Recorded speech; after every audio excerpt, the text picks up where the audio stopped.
Assalamualaikum warahmatullahi wabarakatuh. Kami dari kelompok 11 dan saya Fiona akan menjadi moderator pada presentasi hari ini yang akan membahas topik tentang ekonomi dan kebijakan pengelolaan sumber daya pertambangan berkelanjutan.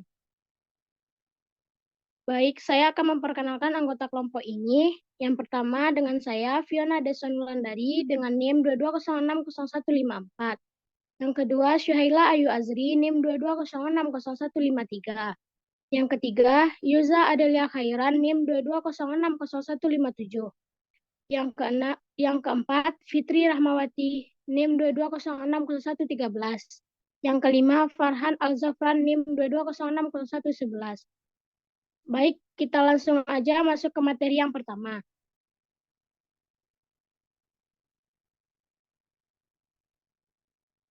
Pertambangan dalam perspektif ekonomi dan lingkungan.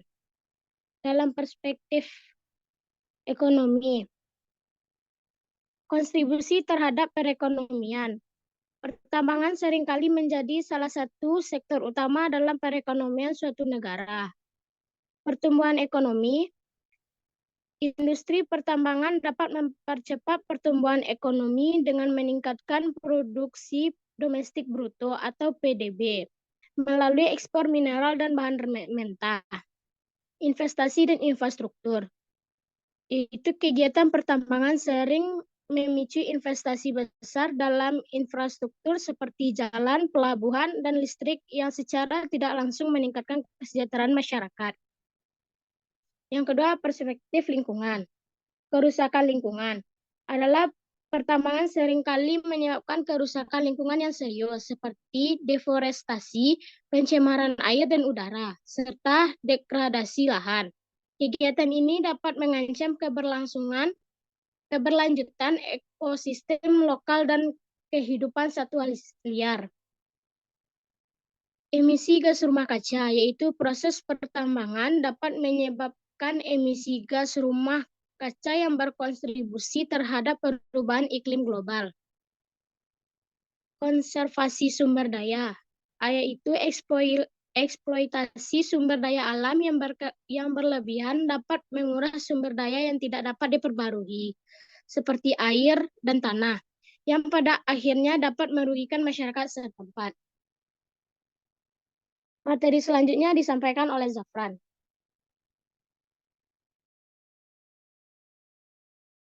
Dampak negatif pertambangan terhadap lingkungan. Usaha pertambangan dalam waktu relatif singkat dapat mengubah bentuk topografi tanah dan keadaan muka tanah land impact, sehingga dapat mengubah keseimbangan sistem ekologi bagi daerah sekitarnya. Usaha pertambangan dapat menimbulkan berbagai macam gangguan antara lain pencemaran akibat debu dan asap yang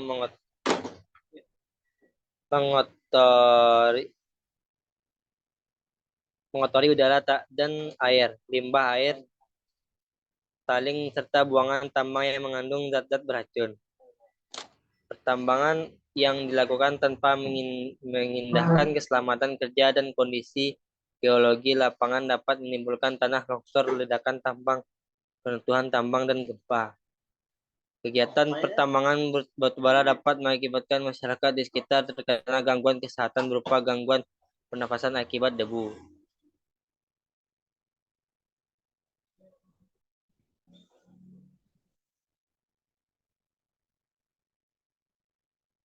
Analisis ekonomi pertambangan optimal.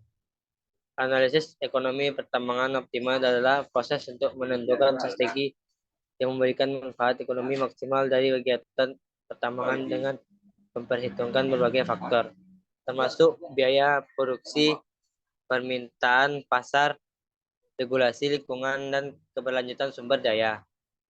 Beberapa langkah yang biasanya dilibatkan dalam analisis ini: penilaian sumber daya, identifikasi dan penilaian sumber daya mineral yang sedia termasuk estimasi cadangan dan kualitasnya. Analisis pasar. menganalisis permintaan dan penawaran mineral yang akan ditambang, perhitungan biaya, mengidentifikasi dan mengevaluasi biaya produksi termasuk biaya eksplorasi, pengembangan tambang dan lain-lain. Perkembangan rencana tambang merencanakan strategi ekstraksi yang optimal berdasarkan penilaian sumber daya, analisis pasar dan ketersediaan teknologi, analisis risiko, mengidentifikasi dan mengevaluasi risiko yang terkait dengan kegiatan pertambangan seperti fluktuasi harga komoditas, evaluasi keberlanjutan, menganalisis dampak jangka panjang dari kegiatan pertambangan terhadap lingkungan, masyarakat, dan ekonomi lokal. Optimasi rencana, merumuskan rencana tambang yang optimal yang memperhitungkan semua faktor di atas untuk mencapai manfaat ekonomi maksimal. Pemantauan dan evaluasi, melakukan pemantauan terus-menerus terhadap pelaksanaan rencana tambang serta dampaknya terhadap lingkungan, masyarakat, dan ekonomi. Materi selanjutnya disampaikan oleh Fitri. Baik, terima kasih moderator. Materi selanjutnya yaitu instrumen kebijakan pertambangan berkelanjutan. Instrumen kebijakan pertambangan berkelanjutan adalah alat atau langkah-langkah yang digunakan oleh pemerintah, lembaga internasional, dan industri untuk mengatur dan mendorong praktik pertambangan yang ramah lingkungan, sosial, dan ekonomi yang berkelanjutan. Berikut adalah beberapa contoh instrumen kebijakan pertambangan berkelanjutan. Yang pertama, peraturan lingkungan. Yang kedua, pajak dan royalti. Yang ketiga, standar sosial. Keempat, sertifikasi dan labeling. Kelima, konsultasi dan partisipasi masyarakat. Yang keenam, inovasi teknologi. Dan yang terakhir, pengembangan pasar.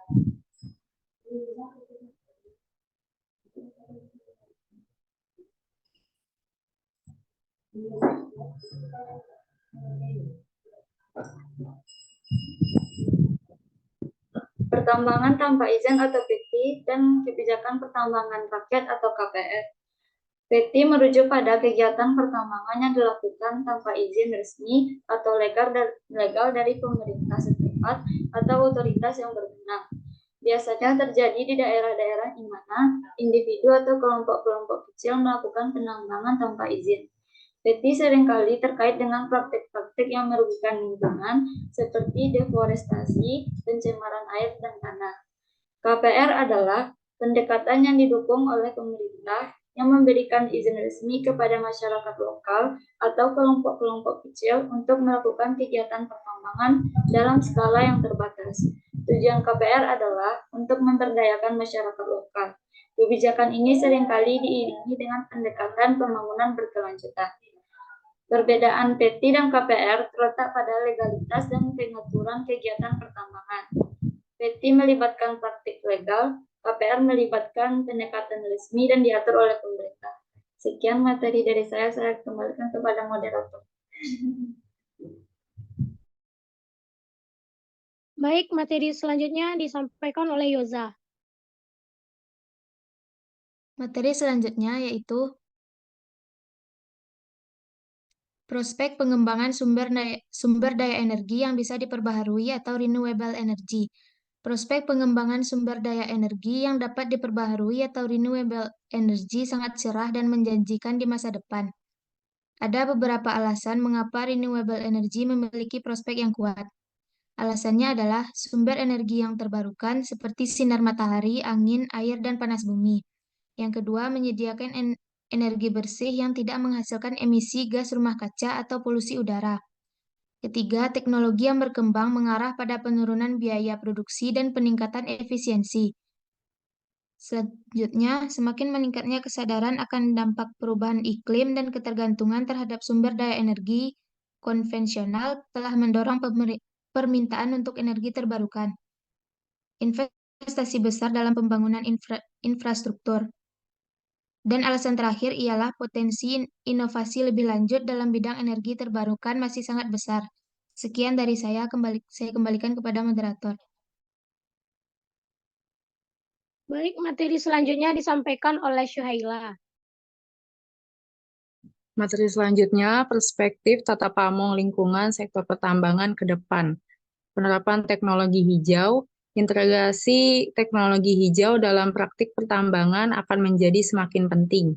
Yang kedua, keterlibatan masyarakat lokal, pemahaman dan keterlibatan masyarakat lokal akan menjadi kunci dalam merancang dan melaksanakan kegiatan pertambangan yang berkelanjutan. Yang ketiga, transparansi dan akuntabilitasi, keterbukaan dan akuntabilitasi dalam praktik pertambangan akan menjadi semakin penting.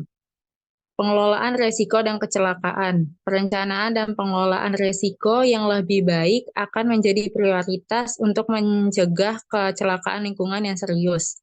Konservasi sumber daya. Peningkatan kesadaran tentang pentingnya konservasi sumber daya alam akan mendorong upaya untuk mengurangi pemborosan dan memaksimalkan penggunaan sumber daya yang ada melalui praktik pertambangan yang lebih efisien. Peningkatan regulasi yang lebih ketat akan diperlukan untuk memastikan bahwa kegiatan pertambangan diawasi dengan ketat dan mematuhi standar lingkungan yang ketat. Yang terakhir, pembangunan infrastruktur dan transportasi hijau. Infrastruktur dan transportasi yang lebih ramah lingkungan akan menjadi penting untuk mengurangi dampak eksploitasi pertambangan terhadap lingkungan. Sekian dari saya kembalikan ke moderator. Baik, segitulah pembahasan materi dari kelompok kami. Jika banyak salah, kami mohon maaf dan terima kasih. Assalamualaikum warahmatullahi wabarakatuh. Wabarakatuh.